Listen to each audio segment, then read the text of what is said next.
Must have been the wind.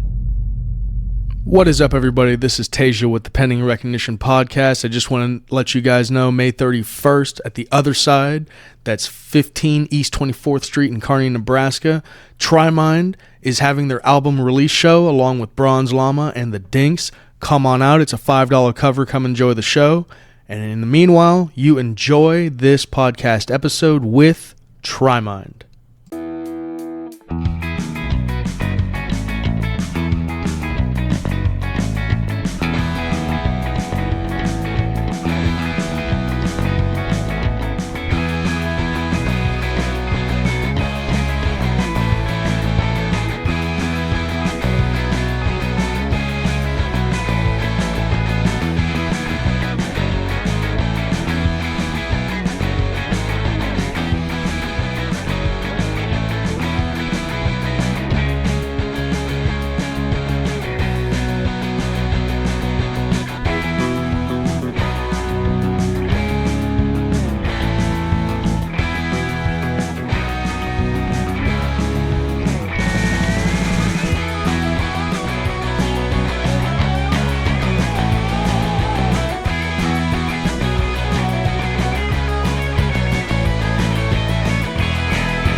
We are here today with Trimind, two members of Trimind. We're here with John Grimm, the bassist, as well as Mr. Adrian, who is the vocalist and lead guitarist, rhythm guitarist, or all guitarists? Just guitarist, I would say. Hell yeah. I think Dave and I both play the same amount of solos, lead parts. You can definitely tell when each of us are playing our guitar parts. However, I still like the fact if you made a CD, which we have, if you looked at the back or the credits or the liner notes, it just says Adrian Rasmussen, vocals, guitars, Dave Niemeyer, vocals, guitars. Obviously, Sam just plays the drums and gives us a bad attitude. He's back there looking all snarky. And then we got John over here. He says bass. Oh, hold on. Maybe John is the lead guitar player. No, not at all. I don't know about that, dude. You've got the longer list of accolades on this album now. He's like Johnny Christ from Avenged Sevenfold, dude. He secretly wrote all the songs. He fucking plays all. No. Yeah. Okay. So all I've got. Oh wait, no. Hey, I got bass on this one too. Yeah, we're tied. We're cool. It's all good. Hell yeah. So you guys are coming off your previous album, which is No Good Deed. Yeah, that's right. And you guys are now coming into a new album, which you've already released some tracks for. Yeah, 2 singles now. So the way I would describe your music is like a lot of prog rock and metal and stuff like that. Yeah. A little bit of a sci-fi kind of vibe going on, a little bit of a fantasy vibe going on in there for me. Anyway, just as when I'm sitting back in that kitchen, I get all kinds of just lore in my head when I'm listening to it. Yeah. How would y'all describe y'all's band? I've always considered our band more like the 80s kind of heavier scene, because both me and my drummer Sam, our top album from the 80s from Metallica anyway, which is both the reasons we kind of both wanted to start doing music just at different times in our lives, is Jack kind of heavier. It's shreddy, it's heavy. I wouldn't say Metallica's in that age was actually has all been really progressive, but I've also had different kind of things too. I don't know if you would call. Well, we were talking about Trivium earlier, but there's definitely more heavier, more faster thrashing kind of things in there too. So between all that kind of stuff, there's a mix, and I could definitely understand why there's some proggy things, even before we had John in there, because I think John is the prog kind of guy. John's always been more prog than... I mean, even then, I remember that first show that I saw you guys, that Tasia took me to, because you guys were opening for, like, Stone Thrones, and I don't know. Oh, yeah. Was it Joe Buck Yourself or Gorilla Spank? Might have been Gorilla Spank, I think. Might have been Gorilla Spank. But I remember I was like, dude, these guys kind of remind me of like Coheed and Cambria X Rush, you know, like that kind of progressive side of like the alt rock, alt metal kind of deal. Was it just our 3-piece that you Yeah, saw? yeah. It's just you three. It's like, wow, this is pretty wild. Yeah, but that also comes from that first album, and we had my other guitar player who left for personal reasons after we released that album, and he was a big Coheed and Cambria fan, so a lot of that influence, and we have like clean and dueling guitar parts, a lot of harmonies and that kind of things in there. That's where a lot of that came from, because we were in the basement of our old house out in the country, sitting down there. We both worked night jobs. At that time, we were playing. We got done with our project Nerd Rage, which we had done for a really long time. Our other guitar player, Albert, decided to go be a state trooper, and he left all his guitars and all his stuff with us. So I didn't have a lot to do with my time other than to go to work and then come home. So what I was doing up in our living room was where we were practicing at the time. I would just buy a bottle of red wine and play my bass, my Rickenbacker, see what happened. I play guitar too, because normally I wouldn't say I was a very good guitar player, but decent enough to play covers to where people wouldn't be like, hey, what are you doing, man? This isn't exactly how the song sounds at all. So I would say between a period of like 2015 to 16, there was a lot of random ideas going through my head and seeing what would sound good. I remember the one song that I was working on hard. It's the first track off of the first album, called Torn to Shreds. I was just doing that guitar riff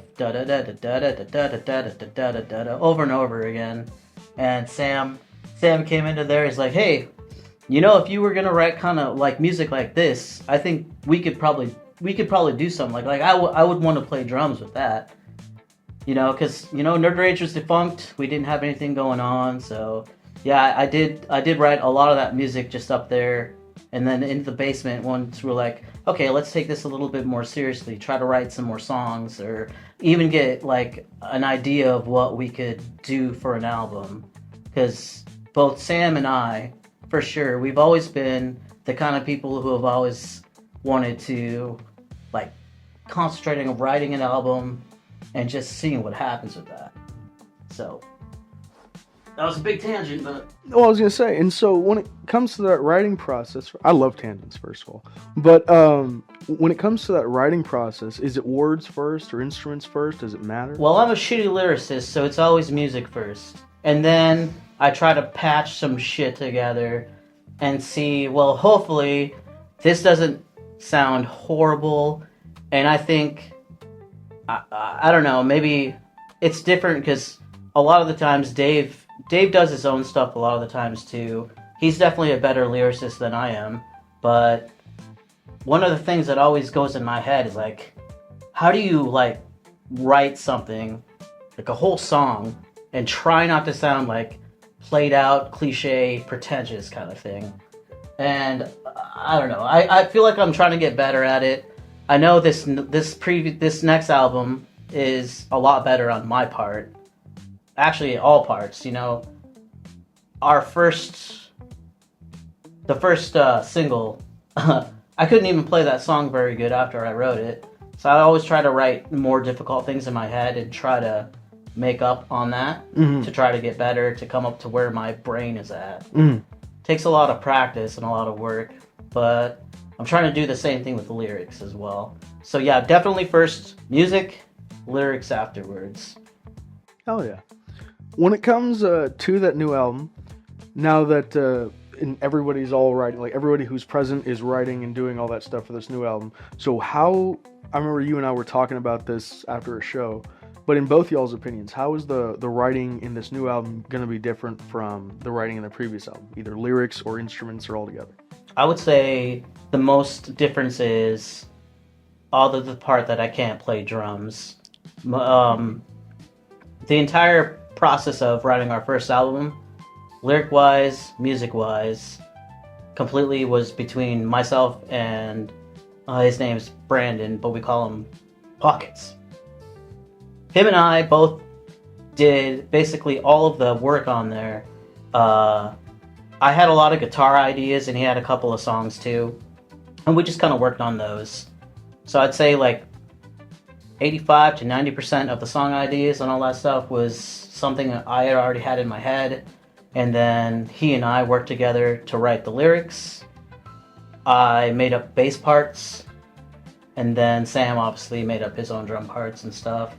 And then when we tried to start recording, Dave wasn't really wanting to be in a band at all, so a lot of that beginning process was just the three of us down in the basement recording, trying to make it sound as good as possible. Because it was 2017, 2019, and we couldn't even play the album until after the pandemic kind of got over with, or even started. I think we played one show. I think it was 2019 when we actually got to play a show, and then we had to take a break. But I remember we were down there in the basement, and Sam was racking his brain trying to how can we start to record this to sound as good as possible? Because we're going to send all these tracks off to some random dude in New York to master for us. It was a really cheap rate, and we could get it as many unlimited revisions back to us without costing us any money. Oh, hell yeah. But I remember what we ended up doing. We had like this triangle pattern.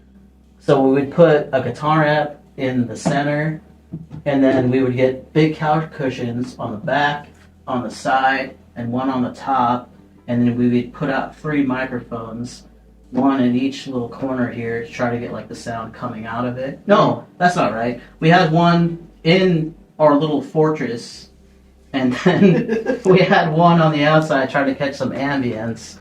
So it sounded good for what we could do, but yeah, it was definitely just the two of us. And I'll told these guys now, since after Pockets took his leave, we got Dave in. We did our 3-piece, and he was playing bass. Then I had him switch to play guitar. No, he was playing bass, I was playing guitar, and Sam was playing drums as our 3-piece.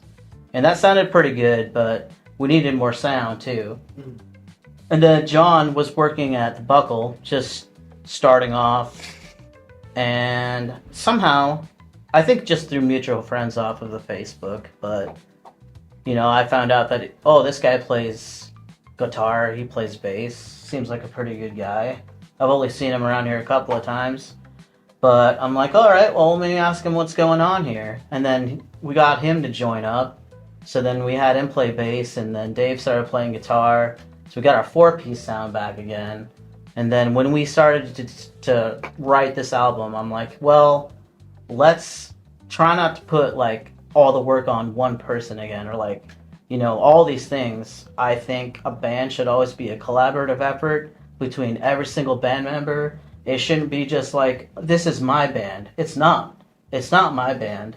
It's an idea, and then you have other people join you and make that idea a reality. It's not necessarily, I have things in my head, but if I'm unwilling to share the load or try to take things on myself, it's not very healthy, and it doesn't make a very good band, I don't think. Hell yeah. I was going to say, that's almost in total opposition to a band like Beartooth, where it's Caleb Shomo in the band and the revolving door. Right. But, okay. John, what are your feelings on this new album, having heard No Good Deed and seeing them live, and now you're in the sauce, dude. You're in the mixing pot. I mean, it was just exciting. I remember, when we first started the first few days of writing, I was just really excited to see whatever riff would come my way. First few times we started jamming. The first few times we started jamming Flatline were so fun. Because, we just been grinding the first album for forever, and, it's fun and all that, because I still love playing the first album. But, just hearing something new, it just hit, it's like a drug. It's like, ooh, I haven't tried that before, and then, just being able to experiment with it.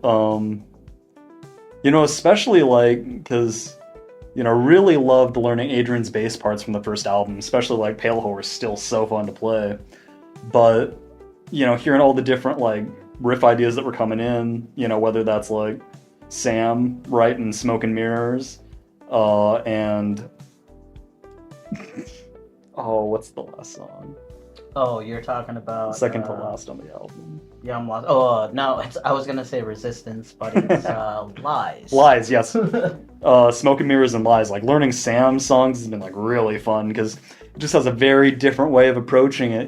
Different mindset. Right, and that was what I was saying too. Is it's not my ideas, or it shouldn't be not 90% anymore. It's got to be somewhere between 40 or 50. And I think off of this album, there are only 1, 2, 3, maybe 4. I think maybe 4 songs out of the 9. No, it's probably actually only 3 now because I actually made you guys really to maybe your guys' own little personal struggle. Because I remember there was sometimes when we were recording or trying to write ideas and you asked my opinion on something. I was like, I don't know. What do you think? And it's just me trying to be not trying to be a dick. I'm well, what did you think about that idea? I could give you some more of my ideas if I wanted to, but that's not the point. Mm-hmm. The point is to get as a collaborative glue, because then I guarantee you now, now that we know how each other wants to write a song or our different flows of how things go, there's going to be a lot less butting heads when it comes to writing new music, and it's the next album is probably going to even a bigger adventure. I feel and I'm pretty excited about it because we put a lot of hard work into this album, and I'm pretty excited about it. I'm pretty happy how everything turns out. I don't like to pat myself on the back or anything. It's maybe a little bit. I'm very proud of it, but just to get ourselves prepped up to later this month when we play our album release, I think it's been about every weekend. I'll definitely just listen to the album over and over again just to get these songs more ingrained in my head. So that way when we go to practice, I'm going to actually know what I'm going to be playing, you know what I mean? Because there for a while, we had recorded every song except for 2. Mm-hmm. And then we took, God, dude, it was 2-3 months? For the 2 songs. Yeah, just to play them every single week. They were harder though. They were way harder. They're definitely the hardest songs off the album. It's a lot of chugging. And like we said, one song was written by Sam, and the other one was by Dave. John. I pointed. But to be fair, I feel Resistance, we all found a way to put our mark on that. Right, because I remember after we got done with it, you were just that isn't anything of what I thought the song was going to be. Yeah. Not it's a bad thing, but once you have 4 people collaborating on an idea, then it turns into something different. If it's good, it's good, but if it's shitty, well, it's hey, maybe we should workshop this a little bit more. What do you think on this new album, what do you think is the song that has evolved the most from Draft 1? I can't say because I never actually listened to the rough tracks of John's. Yeah, that's fair. Those are you're in the room. Quite different. Let me think about that one. I have my vote. I would actually say probably just Resistance based off of what you said that song was going to sound like. Yeah, because we also changed the tuning. Right, it's a half step lower. And 7-string. Yeah, 7-string, so it's a half step lower, 7-string. Well, then it's not even the same thing. Yeah. Well, then also, we made it faster. You made it faster, and then there's also that point where... The 5/8? Yeah, you and Sam, when Dave and I weren't there, you guys did that little middle breakdown part where I wrote that guitar solo over, which is pretty fucking cool. Well, honestly, I would credit Dave for that, because a lot of, me wanting to get in, or throwing, the Tool mindset into stuff came from, God Only Knows. Right. You know, and like that Oh, yeah, that's a good 6/8 song, too. riff. It's like just thinking in that way and thinking about how to like play offbeat in the 6/8. It's like just got my mind going to like what Adam Jones and Justin Chancellor do. So when it came to like Resistance, you know, Sam was like, we need an off meter part. And it's like, oh yeah, let's get into it. Hell yeah. Another question too is how much music theory is involved in y'all's writing process, or is it, hey, you know what? Let's let it vibe on its own and evolve that way. Yeah. What is the process involved there? Because I personally, I like it when it's not so structured, like music in general. But it doesn't matter to me. It's always good in the end. I agree with you, but I think music in general is also very structured and mathematical, regardless of whether you try to write it with musical theory anyway. It's just because you play sections of a song a certain amount of times. I mean, even when we're writing music, we say, oh yeah, we don't necessarily have a way to describe it, which is, you know, basically what you could probably say is a bad thing about not knowing music theory. But when we're playing a song and when we're writing, I know a lot of times we're like, oh, how many times do you want to do that part? You know that part that goes da da da da da da da. Okay, let's do like 4 or 5 times. Sounds good to me. And then we play it, and then we got lost in the music. Like, wait a second, how many times was that? I don't know. It sounded okay to me. Okay, let's try to do it again. And then you play it like shorter. I'm like, that seemed too short. Metallica definitely wasn't worrying about like dominant sevenths when writing Injustice for All. That's just a fact. You know, like. Yeah, I think one of the things I try to think about when I'm writing music, one of my favorite guitarists, Mark Tremonti, I read just an excerpt one time, and he said, you know what you should do if you want to write some cool music? Go and pick up your guitar and try to make the most fucked up hand positions that you can think of, and then hit your guitar. It's gonna sound really bad, but once you start moving your fingers around the fretboard, eventually you start finding, oh, this is an interesting sounding chord. I don't think I would ever thought about doing that unless I tried something like going like, ow, that really hurts. And then you're like, wait a second, maybe if I move my fingers here, and a little bit here, then you hit the guitar again. I'm like, okay, that actually is sounding like a chord of some type. Yeah. Because I guess what I mean by so structured is like when someone's going, you know, buy a textbook and it's like a, you know, circle of fifths and all that, versus when you're creating the music yourself, you kind of create your own structure. I mean, that's kind of what the style of a band is, or. Okay, yeah, sure.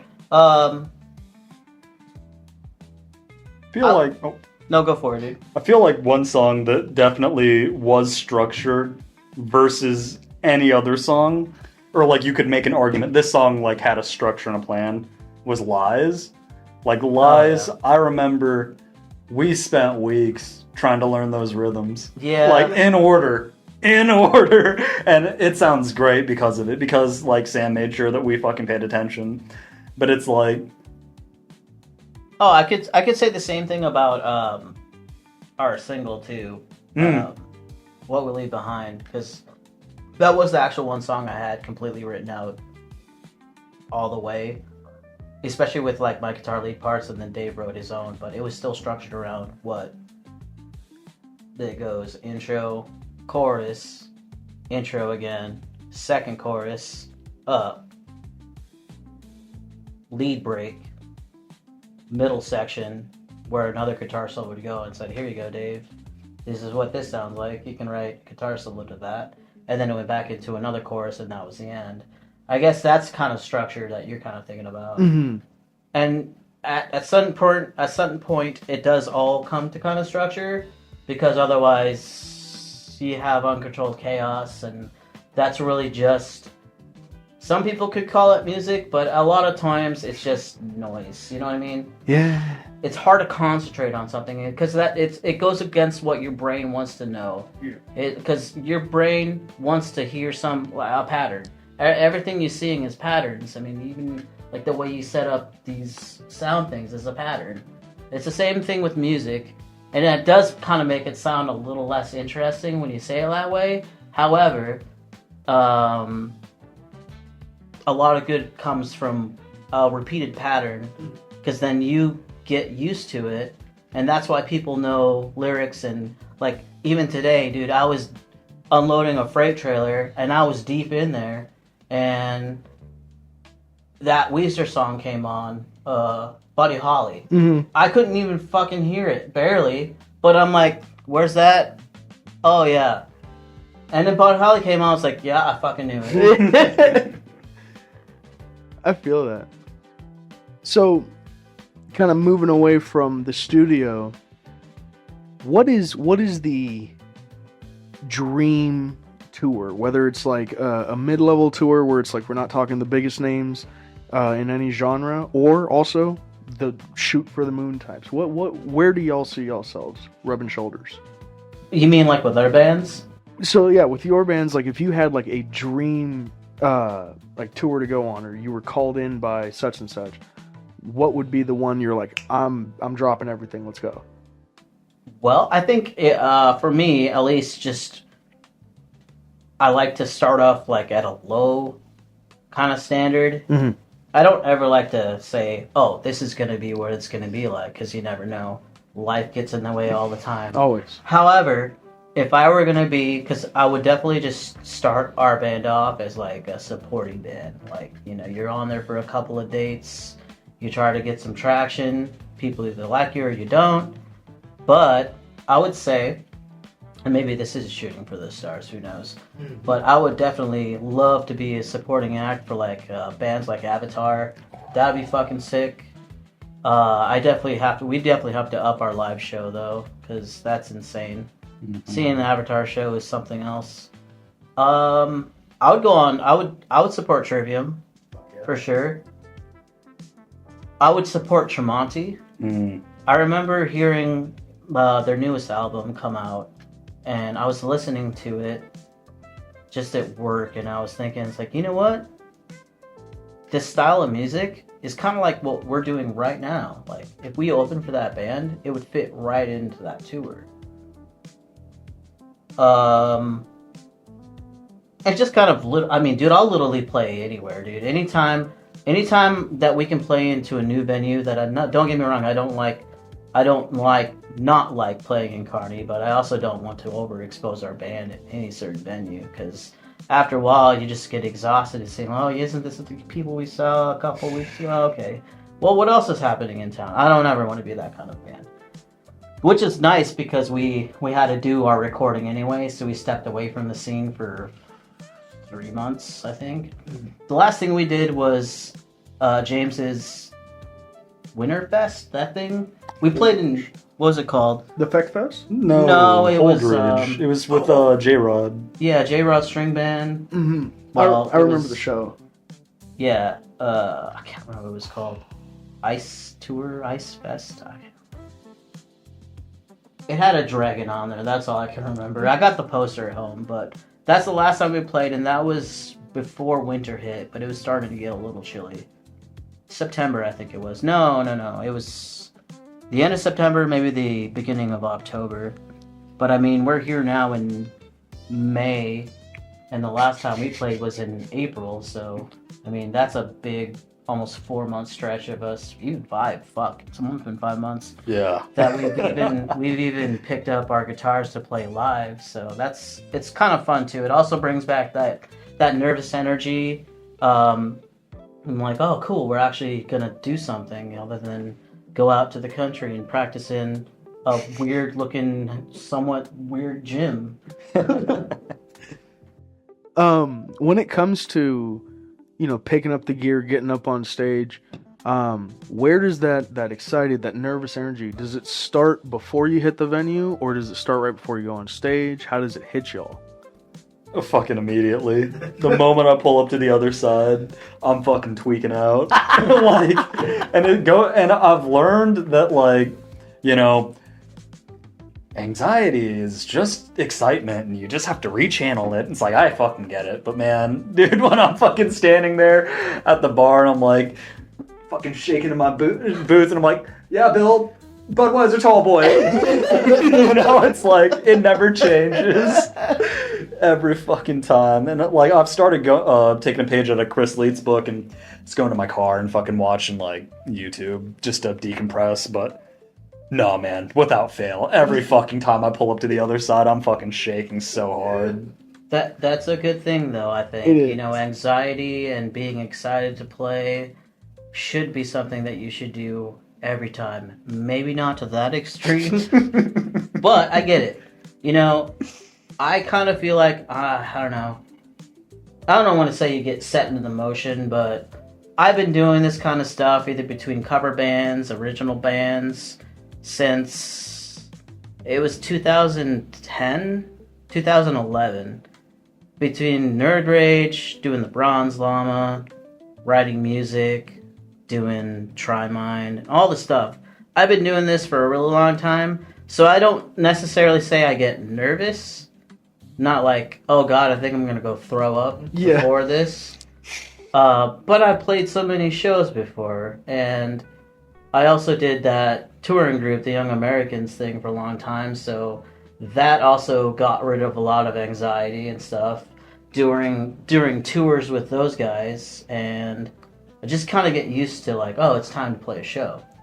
But it also means like, oh, it's like time to it's time to turn on a different part of my brain and get like the show going and like get excited, because this is where I want to be. I don't want to be, you know, down on the dock throwing boxes to a fucking trailer. I want to be on the stage entertaining this random group of people. Fuck yeah, dude. And so it's kind of like just through that experience, it doesn't wash over you the same way. Like you might feel it, but you're able to fucking... Right, it's not like I'm shaking in my boots kind of thing.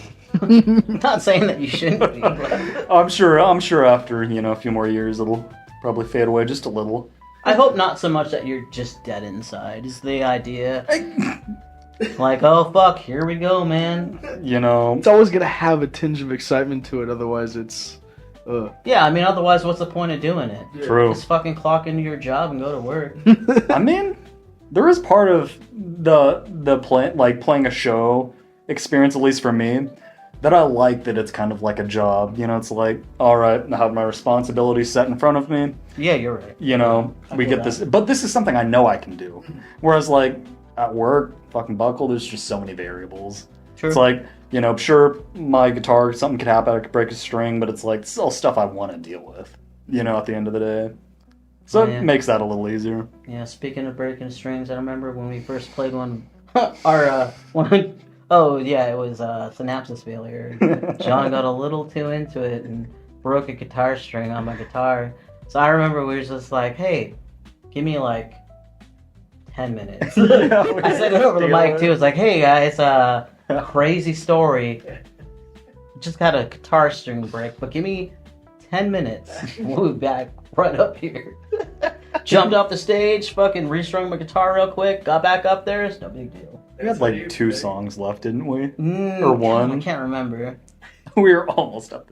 Yeah, it's funny. I love those stories, though. You know what I mean? So when you were saying that you were touring with the Young Americans, what is that? Oh, it was this touring group. Well, it's like a music outreach program from California is where it started, and they would go out. I think they still do. I'm not really sure. I don't keep up with it, but they would go out to, I don't know, all these schools here in Nebraska, or depending on where the tour was. I graduated from Minden, and that's where I met up with those guys. And if you wanted to, at the end of the workshop, you could go and audition, and if they thought you'd be a good addition to the organization, they would send out a letter, and then you would go in California and kind of take somewhat of light classes, and then you would be eligible for a tour. After doing your first year living in California, taking like somewhat minor college classes, like I took a little bit of psychology, music theory, which obviously didn't stick. Actually, at that time too, I was pretty big into writing like journals and stuff, and I do still have them. It's kind of fun to read through them. It's like Yep, I can see how young I was when I wrote that. It's actually kind of embarrassing. I read this, I'm like, Jesus Christ, brother. You don't even know the half of it yet. But no, it was a lot of good times because the tours that I went to, I went on 6 tours. First one I did was a Midwest tour, so I came back to Minden again. And then, we went like Colorado, Idaho, Wyoming, I think, Utah. And then the more interesting tours are the ones where you get to go over to like other countries. We did a UNK tour for 3 months, England, Ireland, and Scotland, which is super fun. Wow. And then I spent 3 months in Japan. That was pretty sick. And the other tour I did was over in Europe. So like we went to Germany, Spain. We did a day off in Gibraltar. We rode a ferry over from Spain into Gibraltar and fucked off for a day. One of the most like important historical. Wow. Yeah, and then Denmark, just kind of all over Europe in there. It was really cool. It's good stuff. But no, this outreach tour, what it was is, a group of, I think it was 20 guys, 20 girls, like a tour group of 40 people. We would go into a school or wherever, basically, and we would be our own load crew. We would set up our equipment, and we would do a 3-day workshop with whoever decided to participate. We would teach them a 1-hour show, and then we would have our 1-hour show. So we would do an hour, we would take a break, and then we bring on all the kids from it. It's basically just like trying to bring up music and performing arts in areas that don't see a reason for it, and just to make it like more important. So yeah, we would do. I was part of that from 2005 till 2009-10 is when I stopped doing it.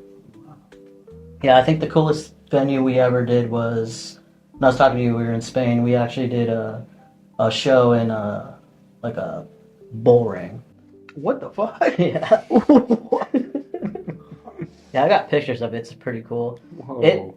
Though our tour trunks, like all the stuff we put our stuff into, I lovingly call it bullring brown because it's just the dirt got kicked onto our trunks, and we had it stuck on there for a long time. Just souvenir. Yeah, but it is wild. You set up in the middle of a bull ring where people go see bullfights, and you're just doing a performing arts show in there. And I remember before the show, what they wanted to do is every now and then you got chose to usher people in there and give them programs or whatever. And then me and my other buddy, we decided just like, what if we just did that, but also just busted out our guitars and played some music while people were coming in. It was a good time. That is crazy. The reason that piqued my interest when you said Young Americans, my father, when he was really young, he was growing up in Thailand, and he was part of the Young Internationals, which seems very similar, because it was almost the exact same thing, but he never told me anything about it. That's badass. Yeah, it was a good time. Spending 3 months in Japan was pretty cool, man. That's a cool country. Was it like Tokyo, or was it different cities? We spent most of our time in Tokyo, but then we did like a smaller couple of weeks outside of the city. We went to Kyoto, the actual capital of Japan, or at least the old one. Mm-hmm. We saw the temple, and I gotta show you pictures about it sometime. But it's probably seriously the biggest cemetery I've ever seen in my entire life. It's just because everybody that is Japanese wants to be buried as close to Kyoto as possible. Mm-hmm. So just it seems like it goes on for miles. It's just, I don't know, there's something serene about it too. It's not like, don't want to sound disrespectful, but not just like our circle or square graves. Mm-hmm. It's like big towers, like, I don't know, it's really cool. Wow. I'll show you later. Absolutely, yeah, that's fucking cool. Well, dude, I'll just show you pictures of all the places I went to, man. It's good shit. It's good times, man. Yeah, we just jump on a tour bus and get driven around, go to different countries. We'd get day offs. days off in these countries, do random shit. When I was in Germany, went to the Anne Frank house. That was pretty cool. Saw parts of the Berlin Wall that are still around the city. All that stuff. Wow. That's cool. Jesus. Went to the Holocaust Memorial. That was pretty heavy. God damn.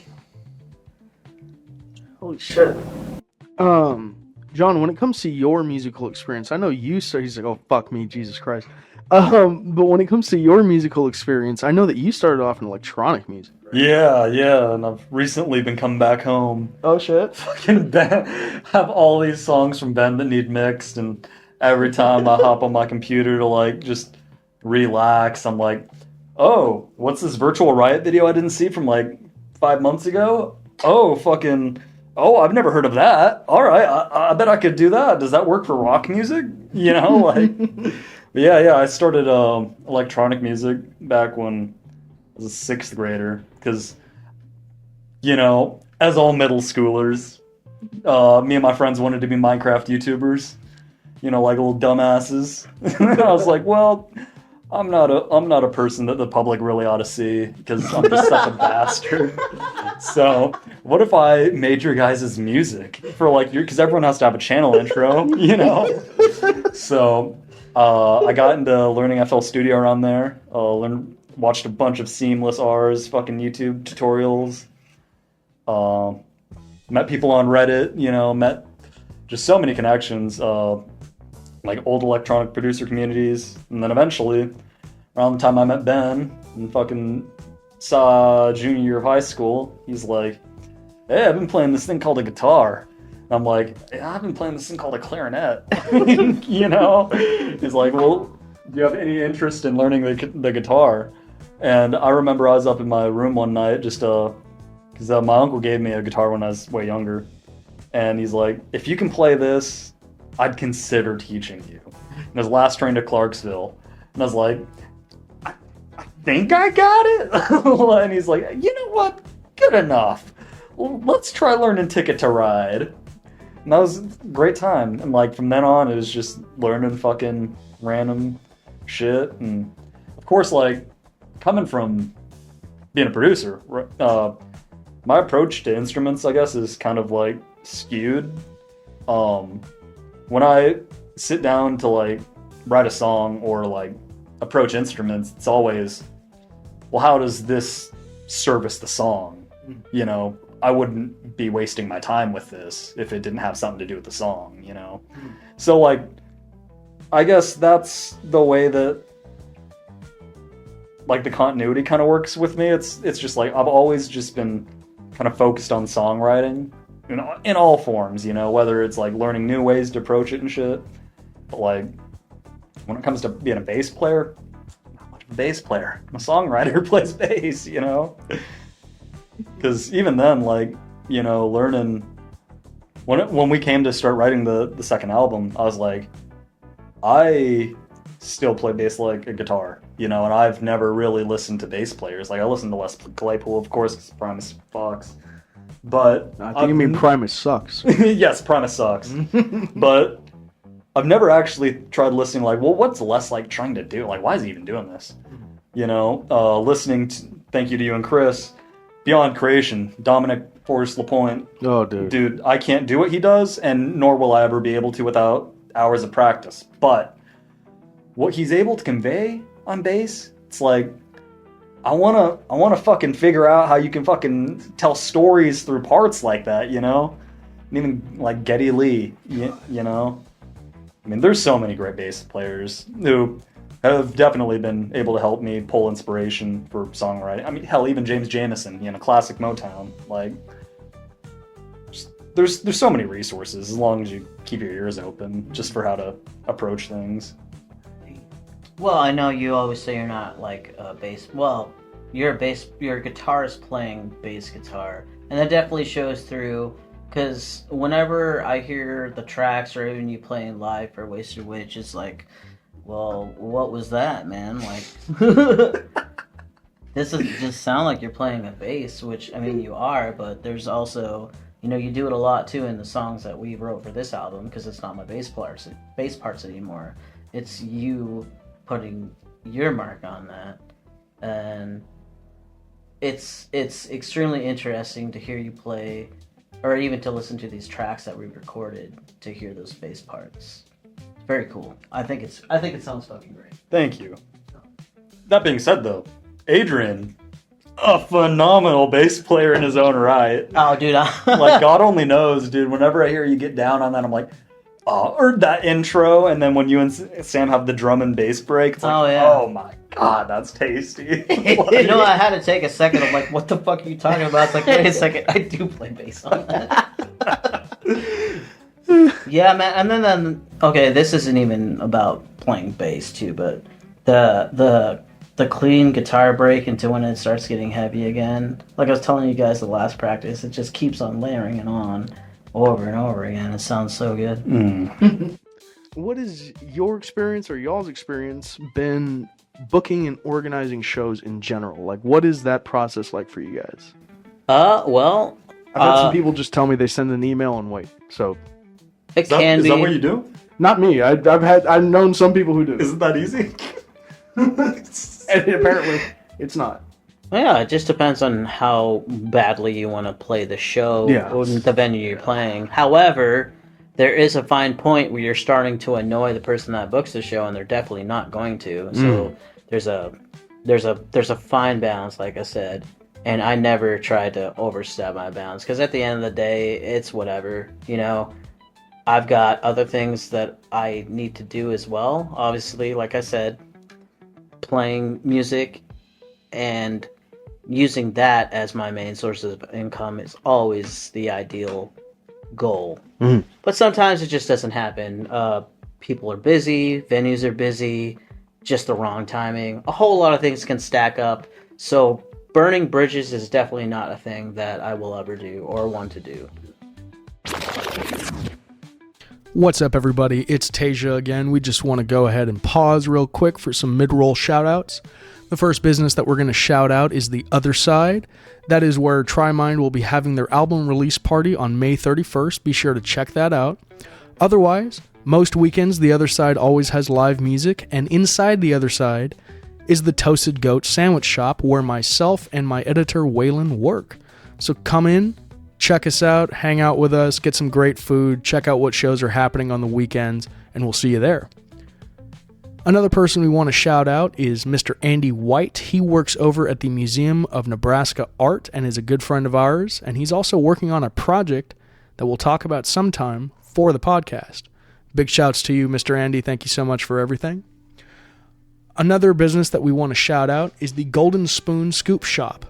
That is located over by the railroad, so right in the center of town, right before you get into old downtown. Go check that place out, get yourself some ice cream, a shake, or all kinds of stuff. Support local business, always. And last but certainly not least, we want to shout out Mr. Kevro Benevro. He has been the benefactor of this entire operation. He is also the person who has loaned out his office to us. Big shout out, big thanks. Always love the help, man. Anyway, we will go ahead and get back to it. Thank you so much for taking the time to listen to this mid-roll, and go check out those local businesses or shake hands with any of the people we've mentioned here today. And so the process of it, is it mainly just, you know, you're showing up in person, or are you more... It just depends.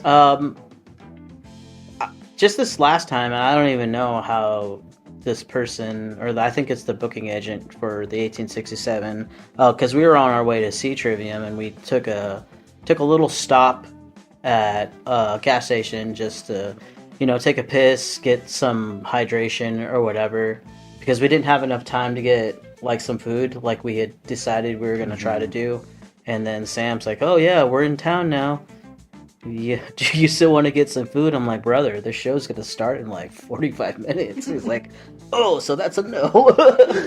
Well, if I'm going to survive, I need to go get some, like... That was rough. Yeah, it was pretty rough. But we get there, we get to the gas station, and, you know, one of the most disgusting bathrooms I've ever used. Really? It was... Oh, yeah, well, I went in there first, man. It was bad. I actually cleaned it up a little bit because I knew you guys were going to come in there afterwards. It was rough, man. All I'm saying is whoever the fuck was in there before me. Anyway, whatever. It's just one of those things. So anyway, I got the fuck out of there. And I'm like, Sam had given us a bang, and or no, it was C4. We were drinking C4, the energy drink Plastic C4, explosive. the plastic explosive. So I'd finished mine off before. We used to just piss and then get out there, and I'm like, man, I'm feeling like I'm floating above the world right now. Dude, we were tweaking. Must be the caffeine. It must be the pre-workout that they put in this shit. Do they? Yeah, there's like a pre-workout, like whatever you put in pre-workout, that same I've never that looked same at chemical. C4. Oh, really? No, Yeah, because that's why you you know what it does to you guys. That's hilarious. That's why you There's feel that way. pre-workout in there? Yeah, that's why you're like I probably should have drank more water that night. That's why your skin feels all tingly. Oh, You know that, I was right? tweaking out that night. That was all I had in my body. Absolutely geeked. I was fucking geeking out, man. Yeah, dude. That's why. Why do you think I drank a fucking water? Yeah, you guys fucking got rescued by the liquid death, and I was fucking getting killed by liquid death. Yeah. So anyway, story aside, that's funny shit. So I pull out my phone. I'm just like, oh, who the fuck? Somebody smashed into me. I was like, oh, okay. I'm gonna set up a show at the 1867. Okay, that's cool. That's easy on me. That's an easy book. I'll just ask everybody. We're 3 out of 4 right now. Just shoot a message over to Dave. We went into the venue, and I don't know, the Steel House, I don't know if it's like a dead spot for all mobile devices, but I stepped in there, literally walked in the door, and my signal went down to nothing. So I'm like, okay, well, I guess I'm just going to watch this show. Not like I wouldn't either. You know, like whenever I go to shows, I know a lot of people like taking videos of it. I'm not really those one of people. Like, I don't really like taking shots of like an entire show and like, look at what this is happening. I just rather would just like put it into my brain and my eyeballs. Maybe take a shot of the stage beforehand because it's cool. But other than that, I'm not gonna stand there with my phone and be like, look at this, guys. Isn't this so cool? You know? So You gotta be there. you got it. Yeah, you literally have to be there. Like, Oh, man. yeah, some people, I can't remember who was talking. He's like, oh, you gonna take any video to this show? It's like, no, I'm not. So you can hear. Yeah, right? Because that audio is always so shitty because it's so fucking loud in there, and these speakers on these phones can't fucking handle it. It's too much audio. But anyway, yeah, so, yeah, we set up that show pretty quick because as soon as I stepped out of there, Sam's like, oh, yeah, Dave said he can play this. Like, oh, fucking cool, man. Let's fucking do it. But I'm also kind of curious. It's like, well, how did they know about us? Where does that information travel around? Because I don't know this person. Other than maybe playing with a couple of bands that I've played at the 1867, I've never been there. Except for we saw Cole Glock there, but I wonder if it's because we just played that Bombs Blast gig. that could be. Yeah, that would make sense. Yeah, like punk band. Granted, I was pretty surprised we played that show. It's like, yo, let's go. There, Bombs Blast is hitting us up. That's good stuff.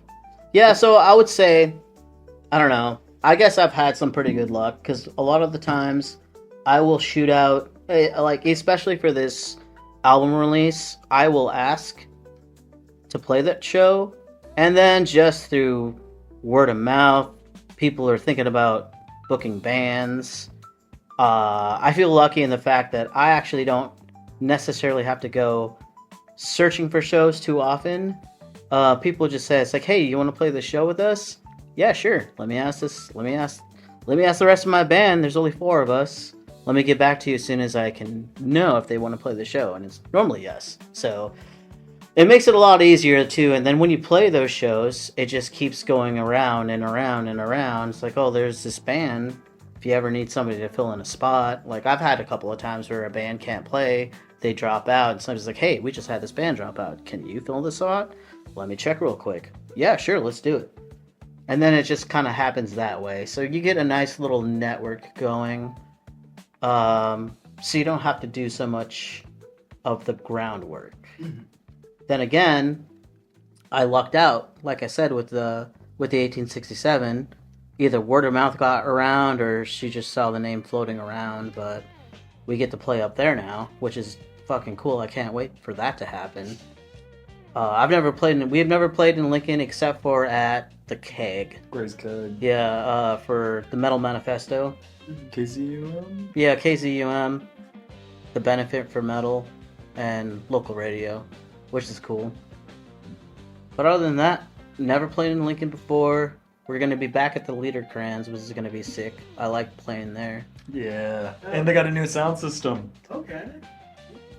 I need to go to the Liederkranz. We had Kieran on the last you not been episode. on? I've never been. Yeah, he was telling you about the membership shit. Yeah, you should come over sometime. It's a nice place. The bar's behind the fucking stage, so you can fucking watch the bands from the bar. Yeah, I remember we were there. It's like, oh, that's kind of weird. But I mean, I remember turning around a couple times and pointing at the people at the bar, like, look at you, motherfuckers. Yeah. It actually is a real cool venue. I'm finally like on top of and in front of my bills, so I can finally like, especially go to GI and shit. Working on getting to Lincoln for more shows, because that's bad. It sounds so badass, dude. Yeah, I mean, it's a big stretch too. Like, I can't lie to you. If I wasn't going to be playing in Lincoln, or if there wasn't like a reason for me to get up there to like see a bigger band, we did have that one rare occasion where we rode up with our buddy Ryan Williams. Right. And he's like, you guys want to come to this Cold Log show? I'm like, well, I mean, if you just want to, we can tag along with you. Could bring Ty. Yeah, that was a fun time. But at the same time, it's like, dude, money's fucking tight, dude. Like, if I didn't have a solid reason to go watch a show in a place like that's 2.5 hours away, hour and a half, whatever, I probably wouldn't do it because I can't afford to do it, which is pretty shitty. You know, I obviously want to go to shows. I want to do these things, but dude, if I can't like pay my rent next month, or if I can't fucking buy a goddamn pack of ramen noodles, then what the? Well, what if your car breaks down? Yeah. Like this might sound bitch made as fuck, but I shed a couple tears because I had to miss Death Heaven and fucking Gate Creeper in Lincoln or Omaha. And I was so mad because that's like the one show this year I really wanted to fucking make. But it's like, my car might just break down on the way to this show, and then I'm fucked. I was going to go see the Naruto Symphonic Experience in Omaha. Nice. Oh, yeah. With Ben, with Waylon. Tickets made. Let's go. I knew my truck was having some issues. I'm praying to God. Cuts my engine power in half, and it's right outside of GI. We look at each other and just go, fuck this shit, turn around, ain't no fucking point. No bueno. And I just, no bueno. I saw like, thankfully on TikTok, I found the flute player. Fucking love the flute in that music. The flute player for the symphony. And I'm just like living vicariously through her like whole experience. I'm like, I want to fucking go so bad, do it again. I think about that shit all the time though. Is like, what if your shit breaks down? And it's like, more bills. But I don't know. Is there, what is the show that y'all have ever gone to where it's like, money is tight, shit's breaking down, fucking, we're on the wire, but you went, everything worked out, life-changing show. A life-changing show. I don't know about life-changing shows, but I've definitely made my way to just go out of my way to see it. And it was in Denver with Sam and Dave. We went to go see Megadeth, Lamb of God, that tour that came through when In Flames couldn't be there. But like, my car had got backed into, and we made a big joke about it the entire time. Because every time we would stop on our way to Denver to go to a restroom or even a fucking gas station to get something, every single time, without fucking fail, we would get out and we would go look at the damage and we'd go, oh my god, when did this happen? What the hell? Did you guys even fucking say? And then without even saying anything to each other, just deadpan walk off. And then we'd go do our thing, take a piss, go get something to drink, whatever. We'd walk back, and then the same shit over again. Oh my god! When did this happen? Did you guys even fucking see it? And then we just say deadpan, get back in the car, and drive off. We did that the entire trip. The entire trip, dude. We went to our hotel, and every single time, we jumped out in front of, we went underneath the gate, the awning to go check in. Same shit. Jumped out. Oh my god!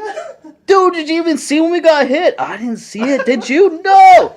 Go and check in. Come back out. People are like walking up. Oh my! That entire fucking weekend vacation.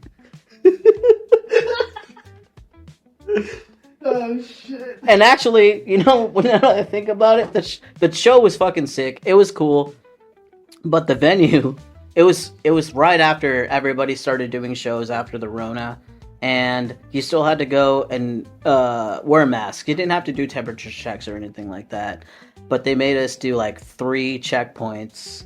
You walked in there, went through the metal detectors, you got a checkpoint, scanned your ticket, walk in. You walked in the double doors where you're supposed to go. You scanned again, and then before you got into where we were sitting, kind of to the ass end of the floor, you had to scan it one more time. And then they're like, okay, got escorted to your seats, sit down. And then we're like, well, let's go get something to drink. Okay, great. Go out and buy our $15 fucking cups of, I think it was Truly, but it was like the fuck off cans, but it was still like $15 for a drink. Dude, we ended up spending, me personally, ended up spending like $60 just on drinking that. And honestly, that wasn't even that much. That's 4 fucking drinks. Jesus, yeah, that's right. It's pretty rough. And every time, dude, you'd go back in there and it was like, hey, I need to scan your ticket. I'm like, dude, you literally just saw it. But here you go. And I would just think, we were all like just laughing at that point. It's like, dude, what happens if your fucking phone dies? Like, what are you gonna do? You can't scan a dead phone. What are you gonna do? Tell me I'm leaving? You gonna kick me out? Dude, I've been here for 3 hours. Well, straight up. How the fuck do you think I even got here in the first place? We went through 2 checkpoints already. Did you let me in? What? You know what? Take it out of the $60 I just gave to those guys. Let me back in here. I just want to watch Lamb of God. Yeah, that was a good weekend. You see Dave? Yeah, we saw Dave and fucking Kiko, man. Kiko, rep. Let's go. Yeah, he's fucking phenomenal. When he did his run with Megadeth, holy shit. Especially at that venue, man. It's probably one of the best guitar tones I've ever heard live. So I might look like an idiot. I'm not really good on my Megadeth lore. Oh, yeah, okay, well... Lore? I was raised around Metallica people, so I know Dave Mustaine left, and that was it. So, and Mechanics and Four Horsemen are the same song. But other than that... Yeah, and then, Cold Plateau and Hangar 18. Oh. Yeah, Dave Mustaine made this other band. They call themselves The Megadeth. So who is this person that she's Okay. Kiko Loureiro. So, all right, he's had a couple of handful of guitarists in his band throughout the years of Megadeth. Marty is the one who wrote Tornado Souls, you know, that era, and then I think they had a guitar player after Marty Friedman, and then after that guitar player, I think it was Kiko. However, I cannot keep track of their lineup. It's just Dave. But it was, yeah, it's just kind of Dave. But I was watching this guy's YouTube channel before he joined Megadeth, and then it's like, oh, that's nice. Oh, cool, he's joining Megadeth. And then he's a cool dude. He's from Brazil, and he joined up with Megadeth, and he went on tour with them, and then I'm like, well, we're gonna go see Trivium anyway. We all wanted to see Trivium. Megadeth was just kind of that cherry on the top.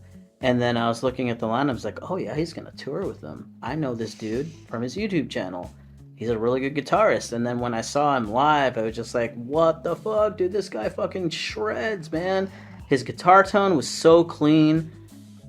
His guitar solos were just completely on point. He's just a really good guy too. It's fucking dope. That's why I want to see Slipknot right now. I've been watching Eloy's stuff on YouTube for like a few years and seeing that he's fucking Slipknot's drummer, and that they're playing like the old shit. It's like so cool. Dude, I haven't touched base with Slipknot since the Great Chapter. Dude, they're playing first album stuff. Like, it's so cool. It's just, and like he's hitting that fucking, like, he's hitting those cymbals like they fucked his wife, like, you know, like straight up. He's such a badass.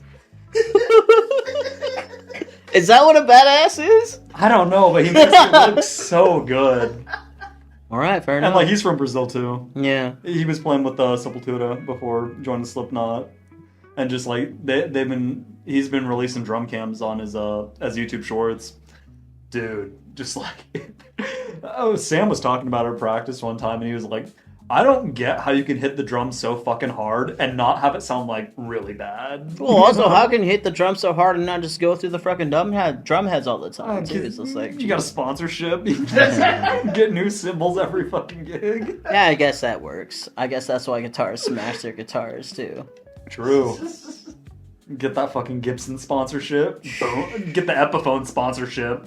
Just fucking fly through them. You know, if I could get an X amount of copies of my PRS, I would definitely smash it all the time. Dude, the Adrian Rasmussen signature PRS. Yeah, AR piece of shit. Dude, that could be cool. That would be pretty sick. I'd play your model, because isn't it limited edition?